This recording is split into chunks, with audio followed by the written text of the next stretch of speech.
Welcome to Outrage Overload, a science podcast about outrage and lowering the temperature.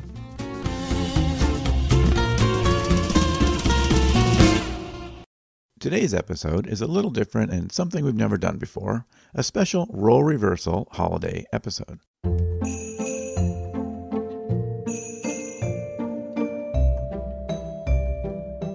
I'm David Beckemeyer, usually your host.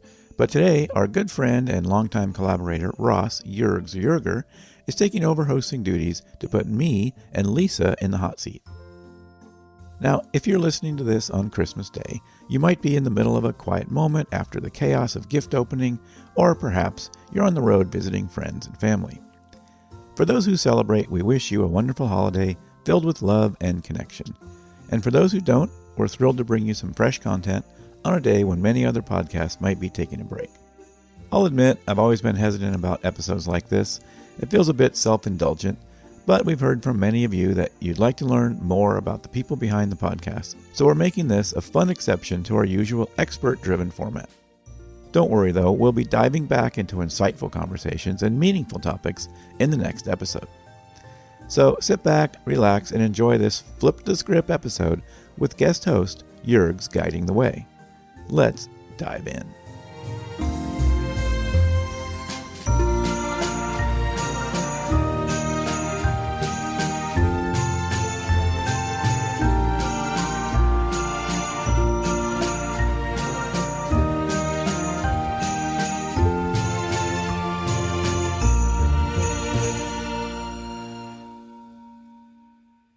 Well, hello, Outrage Overloaders.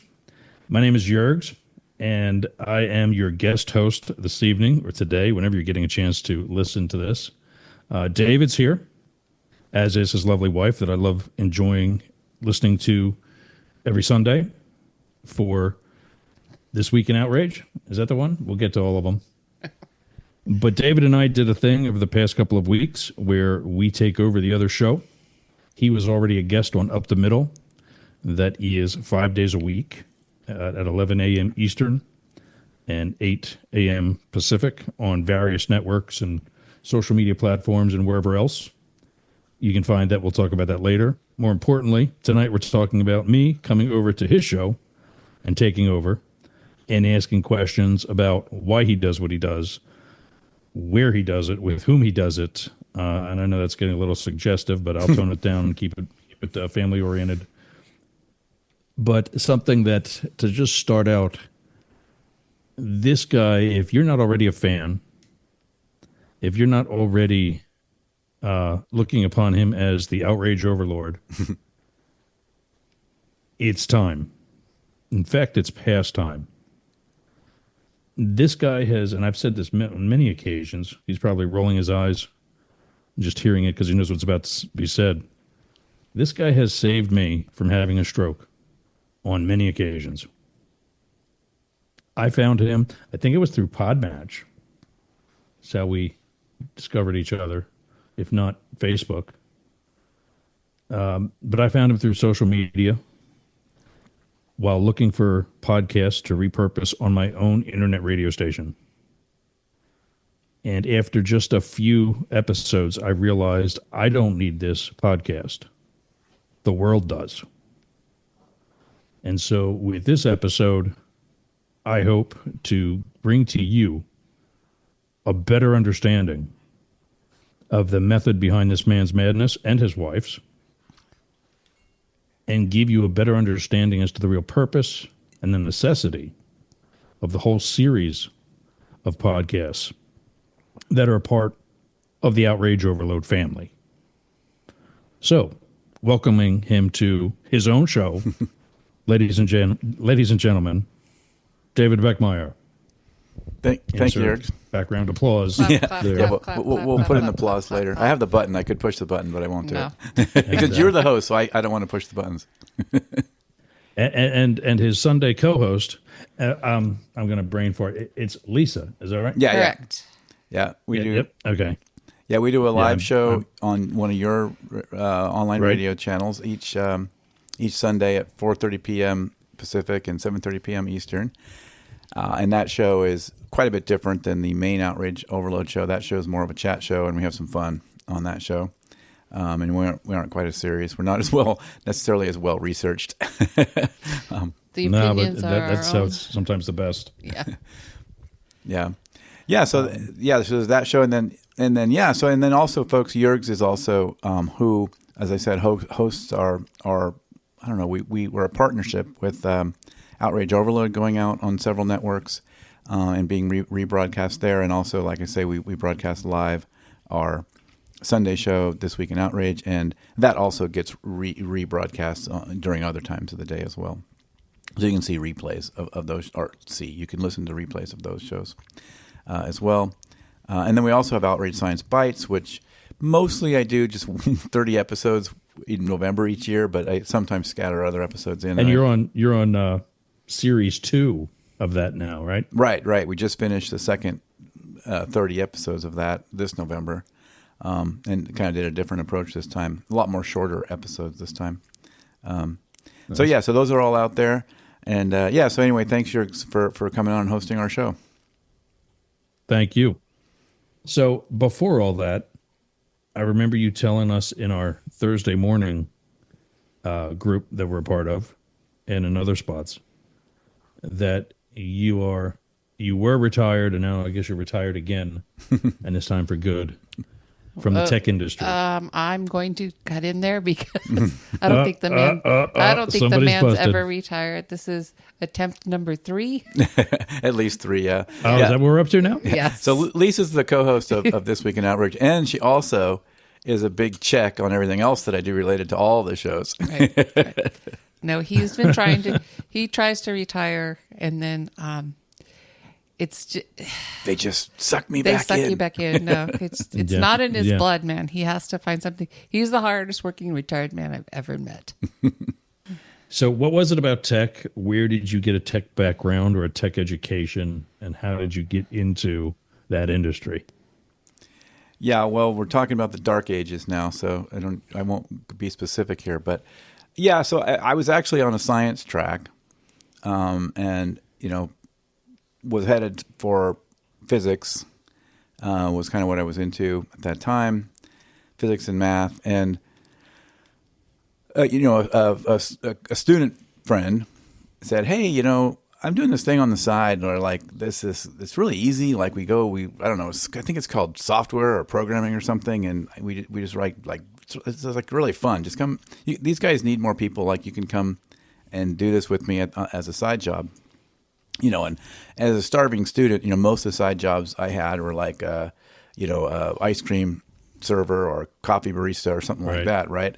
So, he says, oh, you can take this as a side job. So, okay, sure, I'll check it out, and I'll see if they'll would want me to do that. But okay, I've never heard of this stuff that you're talking about. So, I went and did that, and I did. I sort of found it easy, and it was also kind of fun. And I was at that time a super math geek, and so the stuff I was doing for them was weird math algorithms and stuff like that, like fast ways. This is in the days when the computers didn't have a lot of these capabilities built in. It was important for a lot of applications to do some of this math. So I would like a faster cosine, or I would do faster square roots, or a better long division. So just basic math, but finding good ways of, finding ways that these early computers could do that stuff efficiently, and that was important back then. And yeah, they would pay me like a lot more money than I would make in a physics lab as a professor's, grunt. So that just started me down that track, and I never looked back really. So that's what took me to that. And then subsequently, obviously I had the math training already, but then I did go back and study, computer science somewhat. More, I guess, I didn't get a computer science degree, but I did study quite a bit of computer science. I kind of dove in on my own on that, and also on the job training, of course. And then And Lisa knows these years, by the way, so she can jump in on a lot of this stuff, because we also worked together a couple places. And back in those days, some of these early tech companies, like I've worked with some of the earliest tech VCs, that were doing sort of the whole venture capital thing, one of the early ones in the Bay Area, who was notorious. Like, I won't name them because I probably could have some kind of a liability lawsuit or something. I might name them. Lisa might name them.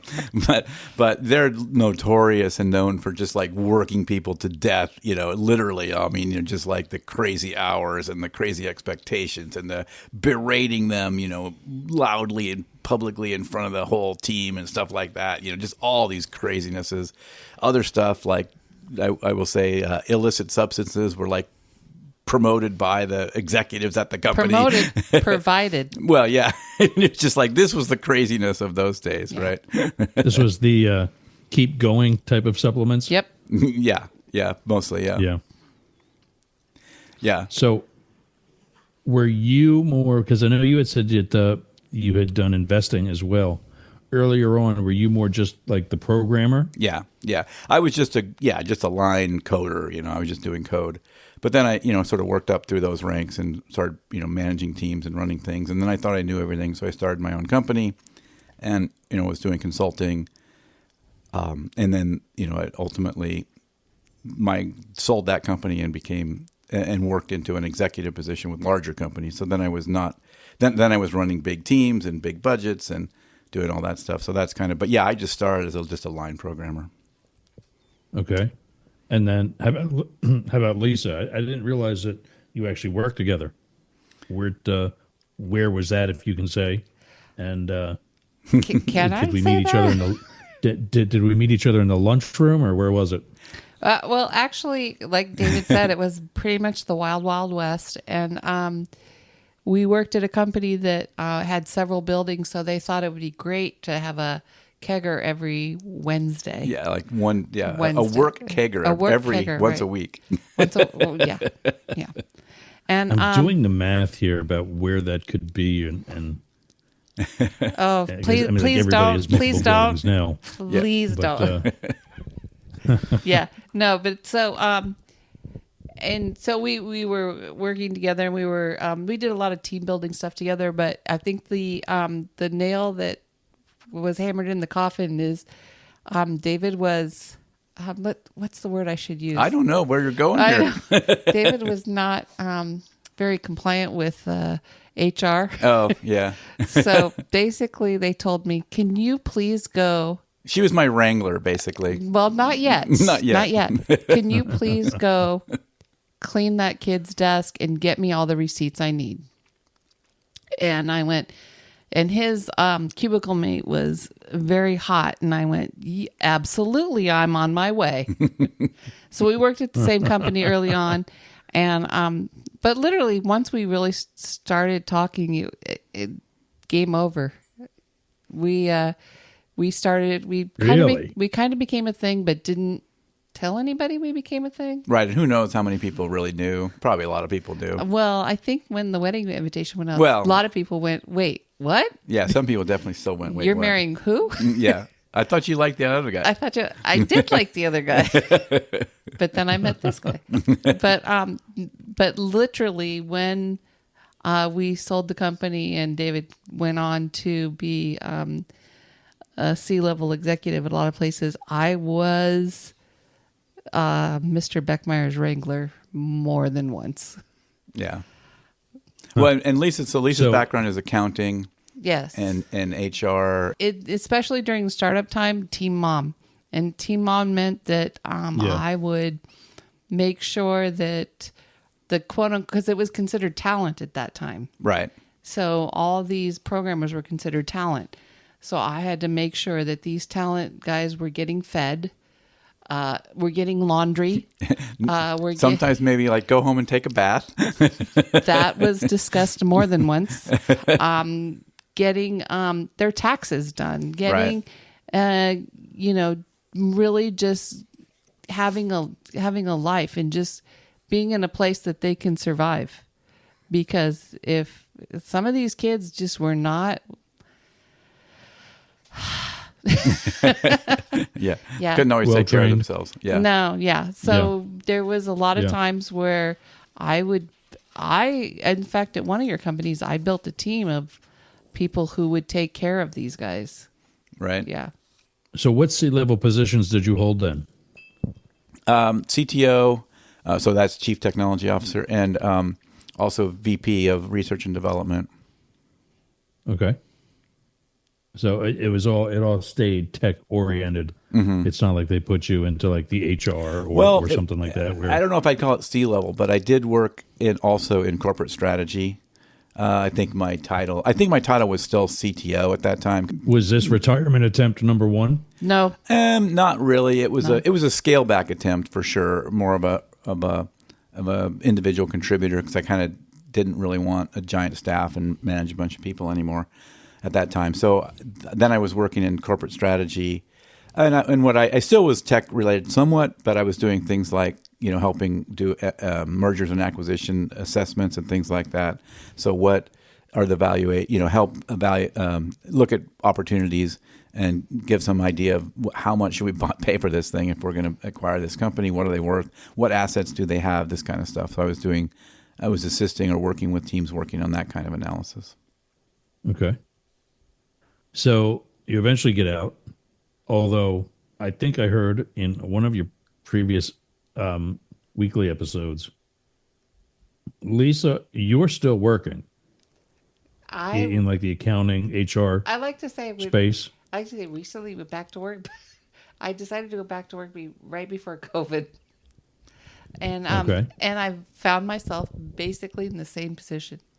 Team mom, basic, HR accounting advice. But I don't know. I guess like a lot of teams do need cheerleaders, right?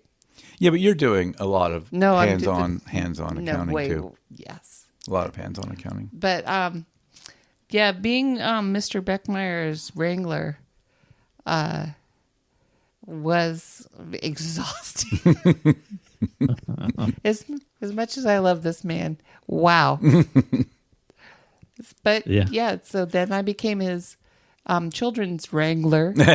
Yeah. And then I decided I need to let you guys grow, be yourself, and I need my own thing. And then I became this company's wrangler. Yeah. So then getting into, at some point you finally decided to pull the plug, or at least almost. You decided to take your ball and go home. Yeah. Yeah. What got you pulled back in? Or were there different things on different occasions? Yeah, it was kind of different things. What usually got me pulled back in is an interesting startup idea would come along, and it was an interesting team or some kind of an opportunity would come along, and I'd go, okay, I got one more in me or whatever, right? That's so funny because I interpret his question as, what pulled you back into society? Oh, okay. What pulled me out of that world and into society? Okay. So Yergz, what is the question? Actually, what is you the got question? it right, David, but that's, what it was. I saw the Al Pacino reference early from Godfather 3. Right. And so it was more geared towards being pulled back into tech from, regular society. Or retirement, yeah. But what also got you out of tech? What said, okay, I've done what I'm going to do. It's time to go. Yeah, I mean, so for the last several years before I, did this retirement, this retirement? Yeah, I was doing a lot of help to startups, right? So I was helping startups kind of figure out their, what's their story, what kind of company are you, what kind of company aren't you? In other words, what are you not doing? Because that's often one of the hardest questions you have to figure out, and then help them how to position themselves if they were, figure out whether they were like a potential VC venture-backed company or not, whether they had a venture-backed story or not. And if they did, then help them sort of create that narrative and understand what that was about and how it works. And I was doing a lot of that. So I was helping a lot of startups. And I think towards the end there, I just had a lot of negative, just not very, the companies weren't as interesting. The CEOs were hard to work with. The whole thing just started to become more sour. Also, Silicon Valley investment has changed. There's been this influx of sort of tech bros over the last dozen years or so. And they've really changed a lot, or maybe I've changed, so I'm more sensitive to it. But it seems like tech investing has gotten, a lot less social good potential for it. and a lot more exploitative. It was always somewhat exploitative, but it seems worse. And the people involved seem to have really bad attitudes and don't really want to, they just want to. I don't know. It just seems like that I had not as great of experiences as I had earlier, and it was just like 3 or 4 of those in the row. It's like, yeah, I don't really need to do this anymore. Well, a lot of you had told me about that. Go ahead, Liz. Oh, I'm sorry. Well, a lot of used to. I mean, when we first started around, there was a lot of you just write something on a napkin and you walk into something. Yeah. So, but we came into a part where people thought that could still happen. Right. So it never really happened as much as the mythology. It never happened in the beginning. Right. It was all myths. Right. Yeah. It was all myth. So when we try to sit down, we try to say, hey, yeah, this is great. We have this great idea, but you got to put this and this together. No. I just need to show them my napkin. Right. Not anymore, dude. You need to have a lot more behind that. Right. And so, especially the financial projections, all of it. Yeah, just all of it. You got to have a narrative. You got to have a business that's got makes sense. You got to market. You got to have all this stuff, right? No, it was a different world.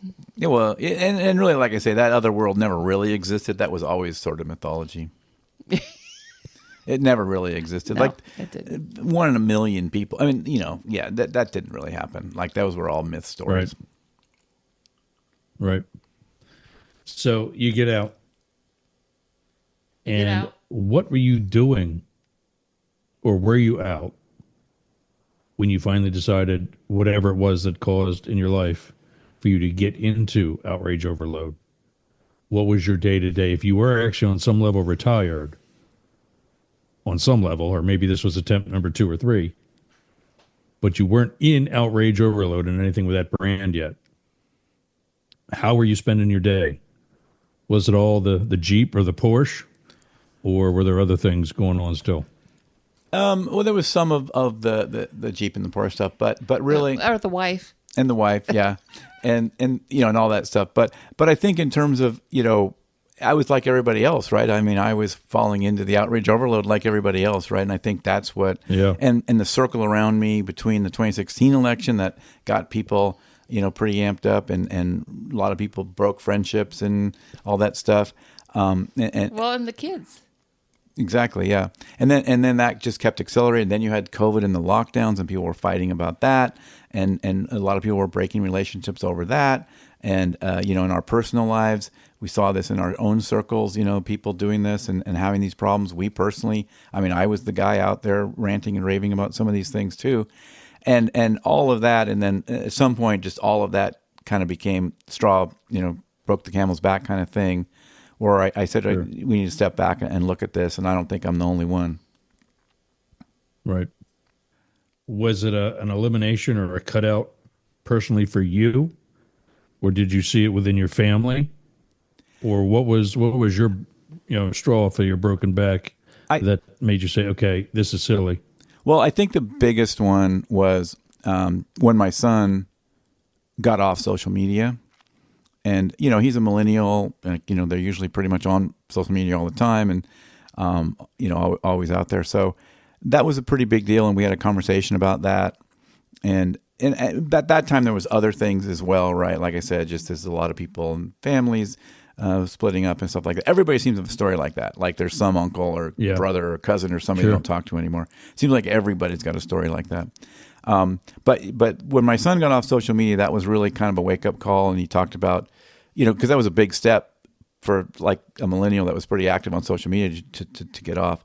And so, we kind of talked about what drove that, and I learned more about like some of the stuff that was going on with him on social media, which I didn't know about. So he was out there getting in social media fights, and he's not a person like that. Like that's the opposite of his normal personality. So, and he almost admitted that he kind of had turned into almost like a troll, like he was doing fights just to be in a fight. Yeah, just to be in a fight. He didn't really care about the outcome anymore. He didn't really care about whatever they were talking about anymore. He just liked making the other person get mad or react to it in certain ways. And he realized what am I doing? This is not me. Like this is not who I want to be. And so that was probably one of the big factors at the end to say, well, again, I don't think I'm the only one. I don't think the only one with this kind of stuff going on in my life. And so, and I just started looking into it more, and that's what got me doing that. Okay. So you start outrage overload. you play around with different formats, or do you think you kind of had it like the type? I know it's mostly interviewing, and mostly you found with that particular part of the brand, you found what we'll call industry experts to talk to. That I might have not the first clue who that person is, but within that aspect of sociology or within that aspect of any type of interaction, this is like the Howard Stern of that industry, or the Wayne Gretzky of that industry, whoever. What steered you towards that format? The mostly the interviewing format. Yeah, I mean, I think it's. I think some of it was like the trying not to be like some of these academic podcasts that are out there. So I wanted to talk to the same academics, but not kind of academic to academic and kind of just droning on with a lot of jargon and other stuff, but try to make this more of a conversation and bring these people out and make it more accessible to, you might be a science nerd, but you don't have to be super hardcore. You don't have to follow the math. You don't have to, we're not going to tell you how to do a t-test and come up with p-values on the show. Right. But you'll be able to learn something about it, and you'll learn probably some new jargon as well. But I try to keep it approachable. So that was kind of my idea. So I guess my catalyst was some of these other shows that are like these academic ones that go on for an hour and a half, and it's academic to academic, and it's mostly targeted to other academics, right? So I wanted to bring some of that same science, some of that same research to more accessible to just anybody with a curiosity. So you, however, though, with the whole sociology and the interaction of the anger porn, as you've identified, having been the CTO and a VP of research, you're not an industry expert in getting ratings or just selling anger. How did you develop the expertise to then turn around and develop the following that you've got? Yeah, well, I mean, I did have a little bit of background in internet startups and some of the internet technologies and stuff. So and building a customer base and things like that. So I had some background on that front. So I did have some awareness of some of that. But in terms of the social science and the psychology and these other fields that I talk to people about, I worked in a commercial research lab, and we did publish papers and stuff, but mostly and some of those are academically peer reviewed and so on. But for the most part, we were doing corporate research. So that's a little different than academic research, and so I'm not really a scientist, and I kind of say that with my guests. And so I take the role, not quite all the way to a Joe Rogan type thing, but I'm somebody that's sort of science literate to a degree, certainly science curious, and I can ask the questions that people wouldn't be. I'm not afraid to ask the dumb questions, basically. So I'll read the papers and I'll try to get what they mean, but I like to talk to the real author of that paper to see if I got it right, and then they can call me out if I got, I think you're saying this in this one part, and they're like, no, you got that wrong, dude. Let me tell you what I'm really saying. But that's kind of my role there. So, I mean, that's the relationship that I have with the guests, is that I'm science literate to a degree, but I'm not, either an academic or a scientist. I need to butt in. Lisa's butting in. Go ahead.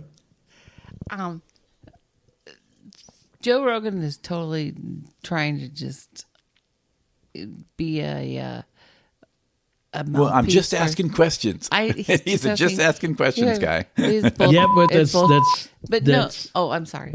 It's BS. That's okay, but it's BS. But what I'm saying is that I'm glad he threw that out there, and that you're kicking it around still. No, I'm not. Because I'm saying that you're trying to put it to bed. Yeah, I am. Because David has always been, since day one, since they told me to go clean your desk, he's always been very conscious of what he's doing and what he's asking and what he's saying. So I have to. I don't like it when you say that. I mean, you're very clear on what you're trying to get to. Mm-hmm. Right. So you mentioned good segue into something else. The Connors Institute from Shippensburg University in my home state of Pennsylvania. Where did you find them, and how did you get hooked up with them? And then what do they do? What do you do together? Yeah, it's evolved a little bit. They, so I think there was something that they put out, some research paper or some other work, and I had reached out to them about it, and then they saw my show and made a pitch to me to set up this arrangement that we have, and so Connors, it formerly was called the Connors Forum. Now it's the Connors Institute. So it's got more funding and it's got more opportunity to actually do its own research. Before it was a little bit different. So now it's the Connors Institute. So they do their own research now and publish their own research. And so we're part of that network of podcasts, which right now is simply 2. So they have a podcast called Utterly Moderate Podcast. That's kind of their flagship. And then there's Outrage Overload is also part of that network. And so we have the same mission to provide quality information, as I said, and to be nonpartisan. Okay. So, speaking of networks, you've got Outrage Overload. What was the first spinoff? Was it Bites or was it us? I think it was probably... Bites was November of last year. So it was us. I think it was us. Yeah, I think we started this maybe a few months after I started the main show, something like that. We've been doing this show a long time. The This Week in Outrage Sunday program for a long time. We have? We've got a lot of episodes. Yeah, we have a lot more. I think there's more episodes of that show than my show, maybe. Well, because we do it once a week. We do once. But yeah. So I think that was first, This Week in Outrage, which is, something... I initially never really promoted the show at all because I'm like, I don't even know if I want people to know I'm doing this show. But I still don't know if I want people to know we're doing the show. But it sort of started to get a little following anyway. So we sort of have a small, but sort of passionate following there on that show. So, and then I think Bites didn't come up until the first Napod Pomo, like you say, a year ago. Yeah, I think that was November of 23. Yeah. Because I almost started it, and I forget what. Oh, I think I was still. And I find helping some other people. That first year, I found out about it like literally 1 or 2 days before. So I mean, like I didn't get any prep for it at all. Yeah, you were pretty stressed that time, and I go, "Well, why are you doing this? You just found out. Why are you doing this?"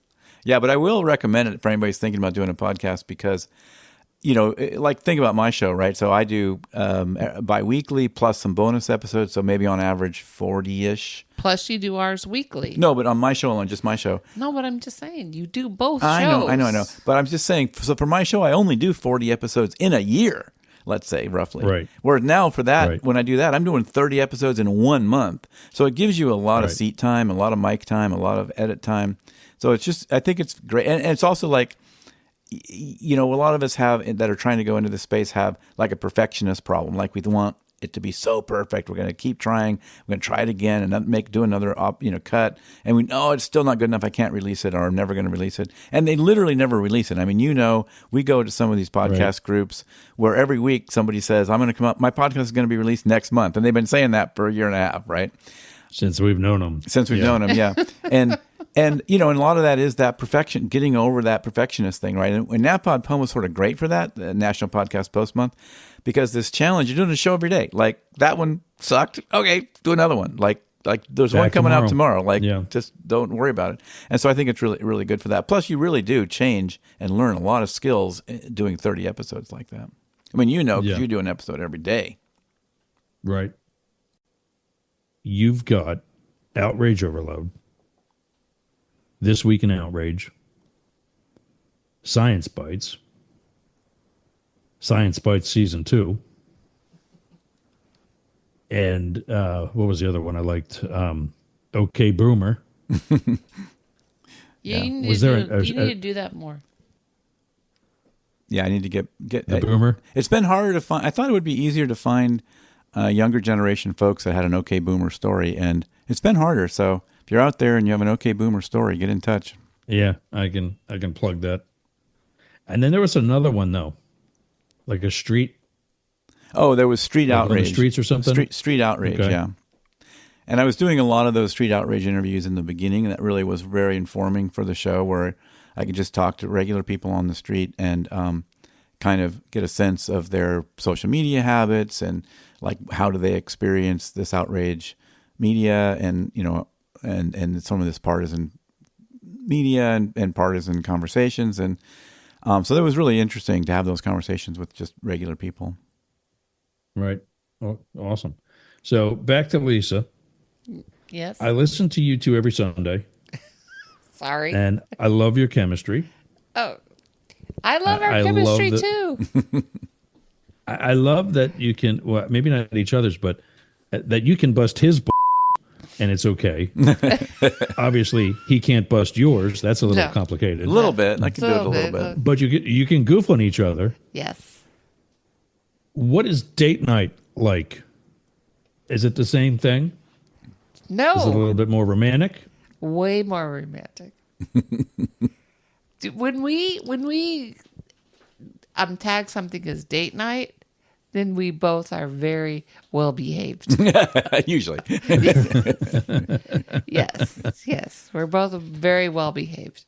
But no, I think from day one, since the day we've been together, it's like we call each other's bullshit right away. But here's the thing about Mr. Beckemeyer. Mr. Beckemeyer is my safe haven. So whatever happens during the day, I can tell him, and I can totally download what's going on. There's no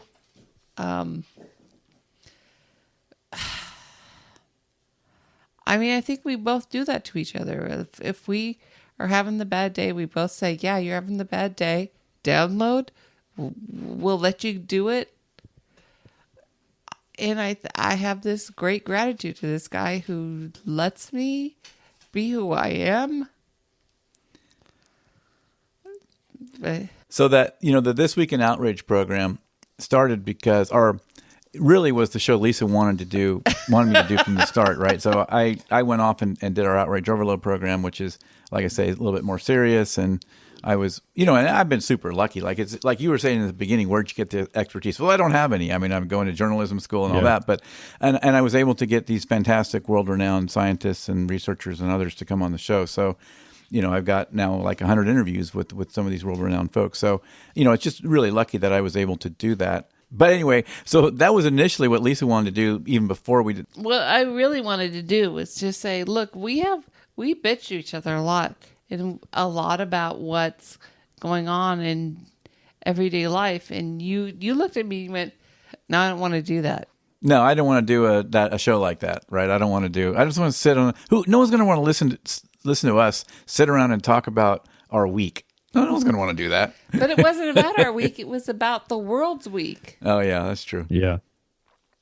And my feeling was that you and I had it right. Everybody else has it wrong. Yeah, we got to straighten them out. We have to totally straighten them out, right? Yeah, that's what I mean. No one wants to listen to that. What everybody wants to know, are you still following the NBA and most importantly, Charles Barkley? My boyfriend? And did you ever get an opportunity to meet Charles? Yeah. I would love to meet Charles, but I still follow Charles Barkley. He is my boyfriend. He doesn't know it. David knows it, but he doesn't know it.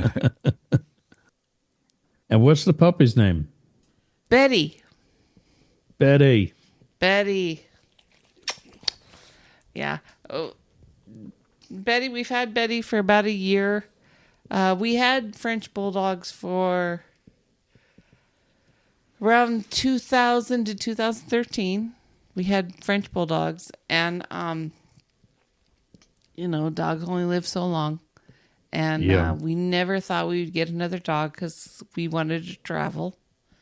And suddenly someone was dumping Betty. Betty was done breeding for them, and somebody was dumping Betty, so we grabbed her.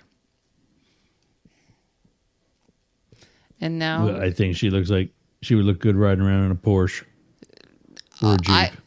Yergz, I can send you some really great pictures of her driving the Porsche. Nice. She actually does accompany us on track days. And but by the way, she is David's little girl. I think I posted a picture saying, "I wish my husband looked at me like he looks at his dog." You're not the only wife to say that. Well, Betty, I think we should wrap up now. All right, Yergz, thank you so much. All right, everybody. Thank you. Probably getting late for you, but we gotta go figure out if we're gonna have dinner or what we're gonna do. I got a dog walk and a couple more cocktails with me, so there you go. We'll be good. All right, Yergz, take care. All right. Good night, Ross. Have a great holiday if I don't see you sooner. Oh yeah, you have a good holiday as well. Good night. Night. All right. See you.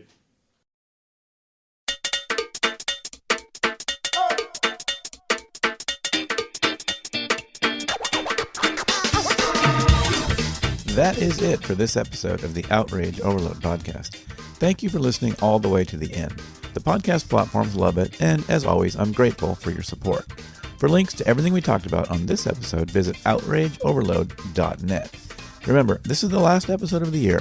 On behalf of everyone here at Outrage Overload, I want to thank you for sticking with us throughout this journey. Your support means the world to us. Okay, see you in the new year.